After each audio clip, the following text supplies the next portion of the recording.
Three circuits by me. So for the introduction, the purpose of this lab was to study how electric circuits behave, especially how voltage and current relate in basic resistor circuits and how capacitors charge and discharge over time. The fundamental physics principles used were the conservation of energy, charge conservation, Ohm's law, and Kirchhoff's loop rule.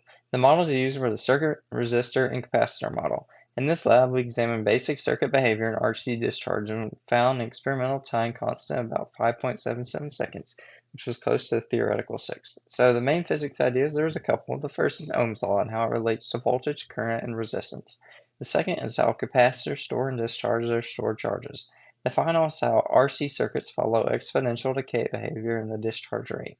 The equations used are Ohm's law, series resistance rule, resistance, log linearization of decay, and slope with RC. So here's our formulas: Ohm's law, series resistance rule, resistance, log linearization of decay, and slope with RC. So the experiment. There were multiple experiments within this lab. This involved multiple combinations of resistors, capacitors, voltmeters, and batteries. Because of this, there is no set initial conditions, as it changes many times throughout this experiment. There's also no set system, but the surroundings would be air, which has no effect in this experiment as it's just a simulation. So here's a simulation / experiment environment. We have like our capacitor and resistor and our voltmeter and our wires, current flowing. Pretty cool. So the questions. How I did this was basically the lab instructions had questions numbered, so I answered every single one in order, so you can follow along with the lab instructions. So I said the predicted current should be 0.0204 amps, and the meters read 0.02, which is close enough to be correct. So, and then when I swapped the ammeters backwards, it was the same on my screen, but it should be the opposite mine, but mine did that. So the voltmeter read 3, but ammeter read 0. This is because the voltmeter is big resistor and messed up the current. So my readings, you can kind of read these. Yeah. So when they added up, they should have been equal to 0, and they did. So it was right. So the ammeter didn't change as the voltmeter took all the current. So it stays at 0.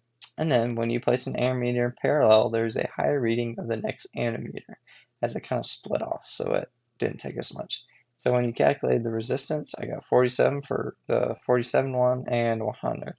And the wire and ammeter are 0, which is how they should be. So here's my graph of kind of like the path.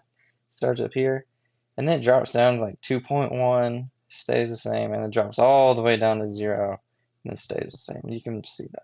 So the RC circuit. When we first connected the light, it slowly got dimmer. But when it was just the capacitor, it did the same thing, it slowly got dimmer. So when you use the capacitor, the current actually slows down as you charge it up. So here were the charge times. You can tell that the 10 ohm light bulb had a much slower times than the 20 ohm. And so the final part of the RC circuit. When doing the time study, I got this line. The line of best fit was negative 0.1732. So it started up here and then just slowly went down. And then to determine the RC, I did negative 1 over negative 0.1732, which gave me 5.77 seconds. This was very close to the what should have been 6 seconds, and it was only a 3.8% error. So the what if questions. The first one asked if we did this in real life and used an actual ammeter, what would be different? So in real life, ammeters have a slight resistance, so the current would be slightly lower than the simulation. The RC time would be larger, and voltage measurements may be off slightly. So they asked if we were doing this in real life and used a real battery and real capacitor, what would happen? So in the ideal model, it would predict that it would happen instantly of charging the capacitor as there's no resistance. As this is not accurate though to real life, as there's still some resistance in the battery and wires, so it would not happen instantly. So in conclusion, this lab verified Ohm's law and Kirchhoff's voltage law in a series circuit. It showed that the current remains the same throughout the circuit while voltage is divided across resistors. The RC circuit showed exponential charging and discharging behavior of a capacitor. The experimental RC time constant was found to be about 5.77 seconds, which closely matched the theoretical value of 6 seconds with a small percent error.